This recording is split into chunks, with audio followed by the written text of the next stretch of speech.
Hi ಎಲ್ಲರಿಗೂ ನಮಸ್ಕಾರ. Welcome back my channel Jahnavi Kannada log. ಇದಕ್ಕೆ ಲೈಕ್ ಮಾಡಿ, ಸಬ್ಸ್ಕ್ರೈಬ್ ಮಾಡ್ಕೊಳ್ಳಿ. ಸಬ್ಸ್ಕ್ರೈಬ್ ಮಾಡಿಕೊಂಡು ನೋಡಿ. ಇವತ್ತು ಒಳ್ಳೆ ಮಟನ್ ಸಾಂಬಾರು ಮಾಡೋಣ ಬನ್ನಿ. ತುಂಬ ಈಸಿ, ಹಳ್ಳಿ ಸ್ಟೈಲಲ್ಲಿ ಮಾಡ್ತಾ ಇರೋದು, ತುಂಬ ರುಚಿಕರವಾಗಿರುತ್ತೆ. ಇದಕ್ಕೆ ಒಳ್ಳೆ ನಾಟಿ ಮಟನ್ ತೊಗೊಂಡಿದ್ದೀವಿ, ಮರಿ ಮಟನ್ನು. ನೋಡಿ 1 kg ಅಷ್ಟಿದೆ ಮಟನ್ ಇದು. ನೋಡಿ, ನಾನು ಚಕ್ಕೆ, ಲವಂಗ, ಕಾಳುಮೆಣಸು ಎಲ್ಲ ಒಂದೊಂದು ಸ್ವಲ್ಪ ತೊಗೊಂಡಿದ್ದೀನಿ. ಆಮೇಲೆ ಸ್ವಲ್ಪ ಕೊತ್ತಂಬರಿ, ಪುದೀನ, ಬೆಳ್ಳುಳ್ಳಿ, ಶುಂಠಿ, ಈರುಳ್ಳಿ ಮತ್ತು ಟೊಮೆಟೊ, ಸ್ವಲ್ಪ ತೆಂಗಿನಕಾಯಿ, ಒಂಚೂರು ಗಸಗಸೆ, ಹುರ್ಗಡ್ಲೆ. ಆಮೇಲೆ ಒಂದು ಚಿಕ್ಕ ಲೋಟದಲ್ಲಿ, ಕಾಫಿ ಕುಡಿಯೋ ಲೋಟದಲ್ಲಿ ನಾನು ಸಾಂಬಾರು ಪುಡಿ ತೊಗೊಂಡಿದ್ದೀನಿ. ನೋಡಿ, ಇಷ್ಟು ನಾವು ರೆಡಿ ಮಾಡ್ಕೊಂಡಿದ್ದೀವಿ. ನೋಡಿ, ಇವಾಗ ನಾನು ಚಕ್ಕೆ, ಲವಂಗ ಒಂದು 2 ಇಂಚಷ್ಟು ನಾನು ಚಕ್ಕೆ ತೊಗೊಂಡಿದ್ದೀನಿ. ಒಂದು 10 ಲವಂಗ ತೊಗೊಂಡಿದ್ದೀನಿ. 1 ಸ್ಪೂನಷ್ಟು ನಾನು ಕಾಳುಮೆಣಸು ತೊಗೊಂಡಿದ್ದೀನಿ. 1 ಇಂಚಷ್ಟು ನಾನು ಶುಂಠಿ ತೊಗೊಂಡಿದ್ದೀನಿ. ಇದು 2 ಗೆಡ್ಡೆ ಬೆಳ್ಳುಳ್ಳಿ ಇದೆ. ಆಮೇಲೆ 1 ಟೊಮೆಟೊ ತೊಗೊಂಡಿದ್ದೀನಿ. ಆಮೇಲೆ 2 ಈರುಳ್ಳಿ ತೊಗೊಂಡಿದ್ದೀನಿ. ಇದನ್ನೆಲ್ಲ ನಾನು ಜಾರ್ಗೆ ಹಾಕುತ್ತಾ ಇದ್ದೀನಿ.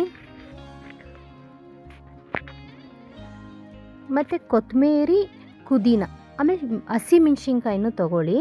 ನಾನು ಇದರಲ್ಲಿ ತೋರಿಸಿಲ್ಲ, ಆಮೇಲೆ ತೋರಿಸ್ತೀನಿ ನಾನು. ಈಗ ಇಷ್ಟು ನಾವು ರುಬ್ಕೋಬೇಕು. ನೋಡಿ, ನಾನು ಹಸಿಮೆಣ್ಸಿನ್ಕಾಯಿ ಹಾಕ್ಕೊಂಡಿರಲಿಲ್ಲ, ಅದರಿಂದ ನಾನು ಹಸಿಮೆಣ್ಸಿನ್ಕಾಯಿ ಹಾಕ್ಕೊಂಡಿದ್ದೀನಿ. ಒಂದು 6 ಹಸಿಮೆಣ್ಸಿನ್ಕಾಯಿ ತೊಗೊಂಡಿದ್ದೀನಿ. ಆಮೇಲೆ ಕೊತ್ತಂಬರಿ ಹಾಕ್ಕೊಂಡು ರುಬ್ಕೊಂಬಿಡಿ.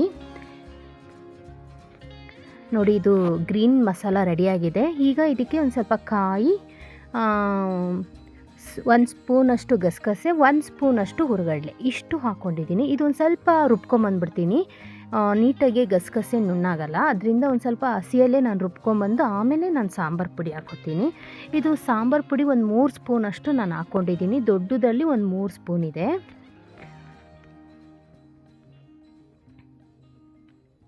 ಈಗ ಇದಕ್ಕೆ ಒಂದು ಸ್ವಲ್ಪ ನೀರು ಹಾಕ್ಕೊಂಡು ನುಣ್ಣಗೆ ಪೇಸ್ಟ್ ಥರ ರುಬ್ಕೋಬೇಕು.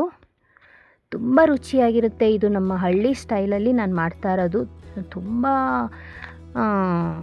ರುಚಿಯಾಗಿ ಬರುತ್ತೆ ಇದು ಮಟನ್ ಸಾಂಬಾರು.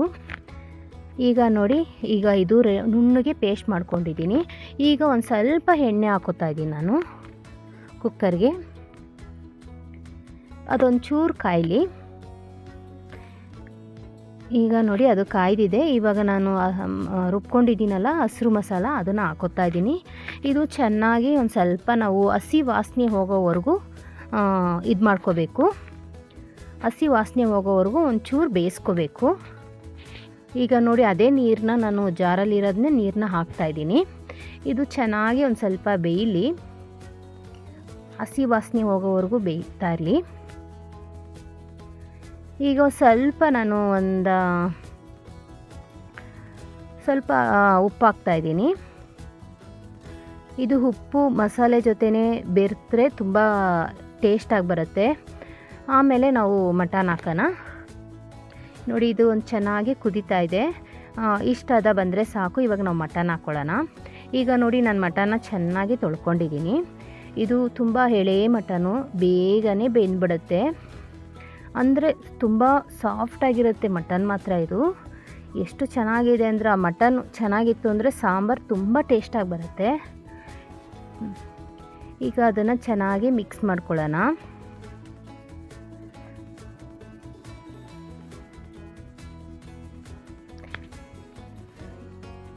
ಮನೆಯೇ ಘಮ ಅಂತ ಇರುತ್ತೆ ಆ ಸ್ಮೆಲ್ಲಿಗೆ. ಈಗ ಚೆನ್ನಾಗಿ ಅದನ್ನು ಬೆರೆಯೋ ಥರ ಮಾಡೋಣ. ಎಲ್ಲ ಕಡೆನೂ ಮಸಾಲ ಅದು ನೀಟಾಗಿ ಇದಾಗಬೇಕು ಮಟನ್ಗೆ. ಇದು ಒಂದು ಸ್ವಲ್ಪ ಚೆನ್ನಾಗಿ ಬೇಯಬೇಕು. ಮಸಾಲೆನೂ ಅದು ಚೆನ್ನಾಗಿ ಹೊಂದ್ಕೋಬೇಕು.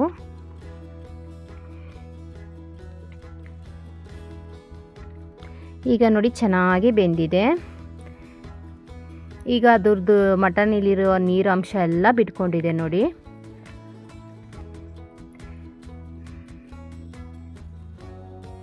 ಇದಕ್ಕೊಂದು ಸ್ವಲ್ಪ ಅರಿಶಿನನೂ ಹಾಕ್ಕೊಳ್ಳಿ. ಒಂದು ಚಿಟಿಕೆ ಅರಿಶಿನ ಹಾಕ್ಕೊಂಡ್ರೆ ನೀಟಾಗಿ ಇದಾಗುತ್ತೆ. ಇದು ಸ್ಕಿಪ್ ಆಗಿಬಿಟ್ಟಿದೆ. ಈಗ ನೋಡಿ, ನಾನು ಕಾಯ್ದು ರುಬ್ಕೊಂಡಿದ್ನಲ್ಲ, ಅದನ್ನು ಹಾಕೋತಾ ಇದ್ದೀನಿ. ಮಟನ್ ಸಾಂಬಾರಿಗೆ ಯಾವತ್ತೂ ಜಾಸ್ತಿ ಕಾಯಿನ ಹಾಕೋಬೇಡಿ, ಸ್ವಲ್ಪ ಹಾಕ್ಕೊಂಡು ಮಾಡ್ಕೋಬೇಕು. ಅದರಲ್ಲಿ ಎಷ್ಟು ಕ್ವಾಂಟಿಟಿ ನೋಡಿಕೊಂಡು ನಾನು ಒಂದು ಅರ್ಧ ಹೋಳಲ್ಲಿ ಒಂದು ಕಾಲು ಭಾಗ ಮಾತ್ರ ಹಾಕ್ಕೊಂಡಿದ್ದೀನಿ.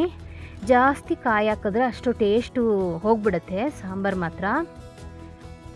ಈಗ ನೋಡಿ ನೀಟಾಗಿ ಅದು ಜಾರಲ್ಲಿರೋ ನೀರನ್ನು ಆಡಿಸ್ಬಿಟ್ಟು ಹಾಕ್ತಾಯಿದ್ದೀನಿ. ನೀಟಾಗಿ ಅದನ್ನು ನೀರು ವೇಸ್ಟ್ ಮಾಡೋ ಅವಶ್ಯಕತೆ ಇಲ್ಲ. ಈಗ ನೋಡಿ ನಮ್ಗೆ ಎಷ್ಟು ಬೇಕೋ, ತೀರಾ ತೆಳು ಬೇಕಾ, ಮೀಡಿಯಮಾಗಿ ಗಟ್ಟಿ ಬೇಕಾ ನೋಡಿಕೊಂಡು ಹದವಾಗಿ ಹಾಕ್ಕೊಳ್ಳಿ. ನನಗೆ ಇಷ್ಟು ಸಾಕು ಅನ್ನಿಸ್ತು. ಈಗ ನನಗೊಂದು ಸ್ವಲ್ಪ ಸಪ್ಪೆ ಇರೋಂಗಿತ್ತು, ಅದರಿಂದ ನಾನು ಇನ್ನೊಂದು ಚೂರು ಉಪ್ಪು ಹಾಕೋತಾ ಇದ್ದೀನಿ. ಇದರಲ್ಲೇ ನೋಡ್ಕೊಳ್ಳಿ ಉಪ್ಪು ಖಾರ ಎಲ್ಲ ನೋಡಿಕೊಂಡು ಆಮೇಲೆ ನಾವು ವಿಷಲ್ ಹಾಕಿದ್ಮೇಲೆ ಹಾಕೋಕ್ಕಾಗಲ್ಲ. ಈಗಲೇ ನಾವು ಅದು ಉಪ್ಪು ಖಾರ ನೋಡಿಕೊಂಡ್ರೆ ಆಮೇಲೆ ಇವಾಗ ಹಾಕ್ಕೋಬೋದು. ನೋಡಿ ಮಟನ್ ಎಷ್ಟು ಚೆನ್ನಾಗಿದೆ ಅಂದರೆ ತುಂಬ ಚೆನ್ನಾಗಿದೆ ಮಟನ್ ಮಾತ್ರ. ಈಗ ಒಂಚೂರು ಮಳ್ಳದ ಮೇಲೆ ನಾನು ಮುಚ್ಚಳ ಹಾಕ್ತೀನಿ. ಇದು ಜಾಸ್ತಿ ಬೇಯಿಸೋ ಅವಶ್ಯಕತೆ ಇಲ್ಲ. ಇದು ತುಂಬ ಎಳೆ ಮಟನ್ ಆಗಿರೋದ್ರಿಂದ 2 ವಿಷಲ್ ಸಾಕು, ಬೇಗನೆ ಬೆಂದುಬಿಡುತ್ತೆ. ಈಗ ನೋಡಿ ನಾನು ಮಳ್ತಾ ಇದೆ, ಕುಕ್ಕರ್ದು ಮುಚ್ಚಳ ಹಾಕ್ತಾಯಿದ್ದೀನಿ. ಇದು 2 ವಿಷಲ್ ಬಂದರೆ ಮಸ್ತು. ಈಗ ನೋಡಿ 2 ವಿಷಲ್ ಆಗಿದೆ ನೋಡಿ. ಈಗ ಆದಮೇಲೆ ನೋಡಿ ಯಾವ ಥರ ಬಂದಿದೆ, ತುಂಬ ಚೆನ್ನಾಗಿ ನೋಡಿ ಯಾವ ಥರ ಬೆಂದಿದೆ ಅಂದರೆ ತುಂಬ ಚೆನ್ನಾಗಿ ಬೆಂದಿದೆ. ಎಣ್ಣೆಲ್ಲ ಬಿಟ್ಕೊಂಡಿದೆ ಅದರಲ್ಲಿರೋದು. ಇದು ಮುದ್ದೆ ಜೊತೆ ಒಳ್ಳೆ ಕಾಂಬಿನೇಷನ್. ಒಳ್ಳೆ ಮುದ್ದೆ ತಿಳುಗೆ ಮಾಡಿಕೊಂಡು ತಿಂದರೆ ಸೂಪರಾಗಿರುತ್ತೆ. ಈ ಥರ ಒಂದ್ಸಲಿ ಟ್ರೈ ಮಾಡಿ.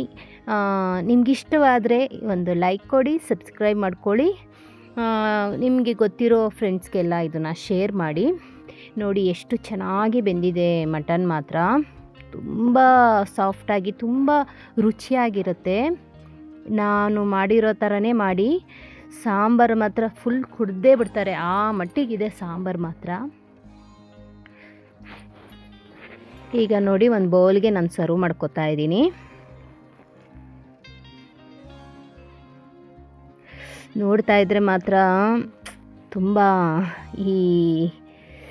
ತುಂಬ ಬಾಯಲ್ಲಿ ನೀರು ಬರ್ತಾ ಇದೆ.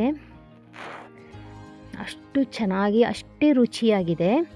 ನಿಮ್ಗೆ ಇಷ್ಟವಾದರೆ ಒಂದು ಲೈಕ್ ಮಾಡಿ, ಮತ್ತು ಗೊತ್ತಿರೋರಿಗೆಲ್ಲ ಶೇರ್ ಮಾಡಿ.